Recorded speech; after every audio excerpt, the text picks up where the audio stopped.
We call them our heroes. They walk into danger first and put their safety last in an effort to save others. But what happens when the first responders you're supposed to call for help show up but don't do their jobs? Only on 10 on your side's Aisha Tolliver investigates if a man could still be alive had 2 Newport News firefighters acted.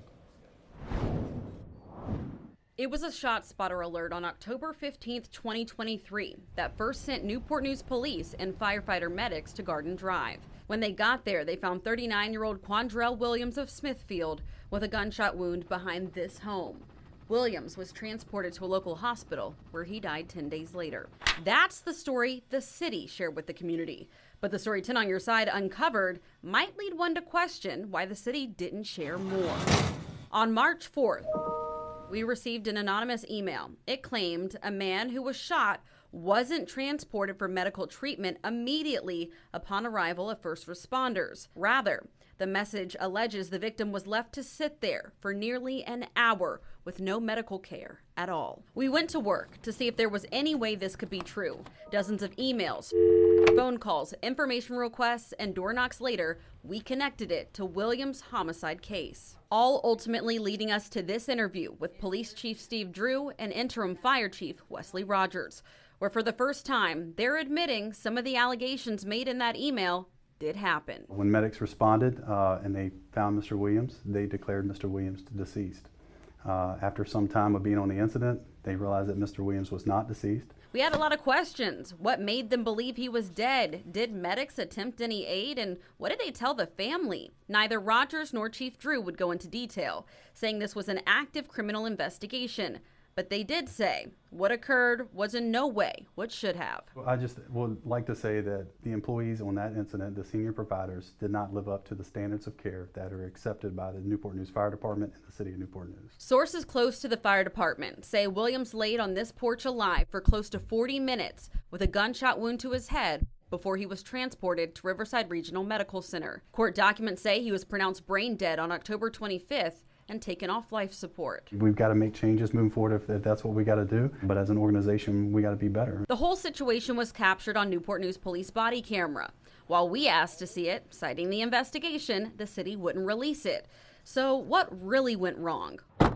We went out to the neighborhood to try and see if anyone saw anything. We spoke to a neighbor who remembered hearing around 5 shots that morning, but they couldn't recall how long it took before Williams was transported. One Ring doorbell camera faces the scene, but the person inside the home didn't answer the door. If you had to have it done perfectly then, say, right? You look back on all the body camera footage and you say, you know what, my guys did everything they could. They did the right thing, followed protocol all the way through. What would that have looked like? Mr. Williams would have been transported immediately. Immediately? Yes. Rogers says the senior EMS captain was initially canceled because they thought the victim was dead, but went back to the scene later when it was discovered he was still alive. We do it to help people, to save people, and you know, when people don't live up to that or don't live up to those standards of conduct that we hold so dear as to what we do, absolutely, it breaks your heart. Do you believe in any capacity that race played a role? Absolutely not. As an organization, we're here to support and be here for our community, and there's absolutely no racism that was involved with that incident or any incident that involves this fire department. Rogers says the city manager was notified and an internal investigation began quickly. So what happened to the firefighters involved, and what does the family think about all of this? That part of the story at 6. Aisha Tolliver, 10 on your side. In a story you'll see only on 10, our Aisha Tolliver investigates after allegations medics didn't follow protocol when responding to a shooting in Newport News. It is a mistake that could have been a matter of life or death for one man. She reveals who was reprimanded and what changes the department made in part 2 of her investigation. On October 15th, 2023, police say 39-year-old Quandrell Williams of Smithfield was found with a gunshot wound behind this home off Garden Drive in Newport News. Williams was transported to a local hospital where he died 10 days later. Now, nearly 6 months later, we learned that wasn't the whole truth. Newport News Police Chief Steve Drew and Interim Fire Chief Wesley Rogers sat down exclusively with me last Friday to talk about what happened for the first time. When medics responded and they found Mr. Williams, they declared Mr. Williams deceased. After some time of being on the incident, they realized that Mr. Williams was not deceased. Rogers says the employees who were on that scene were immediately placed on administrative leave. And by the end of it, at least 2 senior firefighter medics were let go.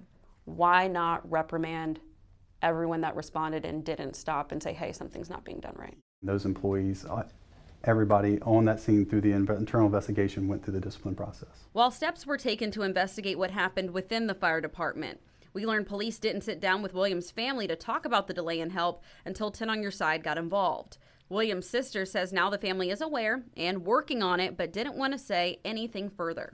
Is there a chance that Mr. Williams could still be alive today had the paramedics, the firefighters, those who responded to the scene acted per protocol and not waited or not declared him dead on arrival? We can't make that determination, right? That's got to be done by physicians and doctors who can determine that. From what we were told from the attending physician that was there, that bullet killed Mr. Williams. A bullet from a gun police allege was shot by 35-year-old Lacavius Charity. If this is your first time hearing that news, it's because it was never released to the public. On December 15th, Charity was charged with second-degree murder. I received the arrest update just a few weeks ago. Is there a concern at this point, considering the mess up that happened, that the murder charge wouldn't stand? I talked to one Commonwealth attorney on the phone and then had a short conversation with Mr. Gwynn just a couple weeks ago. I can tell you, I don't want to talk about anything about that court case. Charity declined to interview from jail.